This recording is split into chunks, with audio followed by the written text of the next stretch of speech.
Apa hukum KB bagi ibu-ibu yang tidak ingin punya anak karena takut tak bisa membiayai pendidikan di tempat yang baik, pondok pesantren misalnya, atau takut tak bisa mendidiknya menjadi anak yang soleh-solehah yang nantinya malah akan menyeretnya ke neraka, atau karena suami sifatnya cuek menjadi penjudi online, narkoba, sehingga istri malas memiliki, menambah, tak mau punya anak.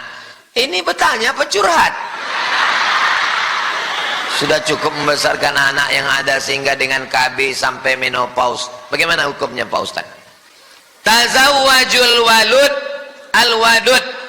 Nikahilah perempuan yang subur, yang banyak anak dan penyayang. Itu artinya disuruh cari istri yang subur supaya banyak anak. Kalian yang belum nikah, yang udah tak usah senyum-senyum lagi. Yang belum nikah, kalian cari perempuan yang subur. Dari mana kita tahu dia subur? Mana boleh dites duluan. Makanya waktu kenalan tanya, "Dek, emak kau berapa anaknya?" "Emak aku anaknya 12 bang." "Gua banget nih." Gitu. Cari perempuan yang subur. Kenapa? "Inni mukatsirum bikumul umam." Aku, kata Nabi yang paling bangga pada hari kiamat karena umatku paling banyak. Saya doakan bapak-bapak punya anak 12 semua. Amin. Kenapa takut kalian? Dulu dikatakan orang Indonesia tak boleh banyak punya anak, cukup 2 saja. Waktu zaman saya sekolah dulu aliyah, saya taman aliyah 96. Waktu itu sedang heboh-hebohnya BKKBN, program cukup 2 anak. Ada duit limper, ingat duit limper, 5 perak, gambarnya ibu, anak 2 sama bapak. Apa katanya? Tak boleh punya anak. Sekarang kita ketakutan sama orang Tiongkok mau datang. Kenapa? Karena mereka penduduknya, India sekarang penduduknya 1,4 miliar. Cina sekarang penduduknya lebih 1 miliar. Indonesia tak sampai 300 juta. Sementara tanah kita luas, bumi kita penuh, minyaknya banyak. Kita kekurangan warga negara sekarang. Kalian cepat nikah, kalau bisa 1, 2, 3, 4. Siap? Kalian mesti punya anak banyak-banyak. Umat Islam mesti kuat, sebab kita menghadapi tantangan yang luar biasa. Jelas? Adapun hukum KB terbagi 2. Yang pertama, tanzimun nasal, mengatur kelahiran.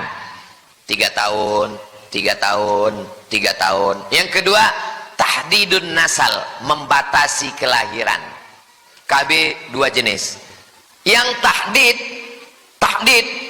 misalnya laki-laki vasektomi, dipotong kabel itu, akhirnya dia tak bisa lagi, senapan angin itu meletus, cuman senapan itu hidup, cuman tak berpeluru dia lagi. Nah, vasektomi hukumnya haram. Kenapa?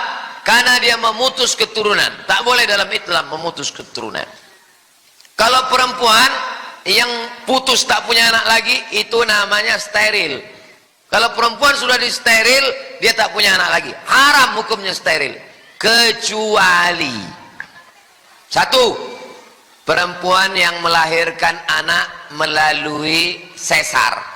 1, 2, 3. Kata dokter tak boleh lagi ibu, karena ibu udah sesar. Kalau ibu melahirkan lagi, perut ibu buka tak tertutup-tutup lagi. Pilihannya 2, antara mati atau steril. Maka boleh steril dalam keadaan darurat tingkat tinggi, atau dia kena penyakit diabetes akut, gulanya tinggi. Kata dokter ibu tak boleh hamil, karena kalau ibu hamil gula ibu makin naik, pas melahirkan ibu bisa mati. Ditanya suaminya, "Pak, gimana ibu ini kalau mati?" "Ya nggak apa-apa," kata suaminya. Ibu tak boleh hamil, karena kalau ibu hamil nanti mati. Mimdate mataya bawati. Tak boleh. Vasektomi laki-laki haram tanpa sebab. Perempuan kalau dia steril tak boleh tanpa sebab. Yang boleh itu adalah tanzimun nasal, pengaturan 3 tahun, 3 tahun, 3 tahun. Tapi alat-alatnya itu ada yang memudaratkan. Ibu makan pil, ibu disuntik, akhirnya mohon maaf siklus menstruasi tak teratur, darahnya tertahan di dalam.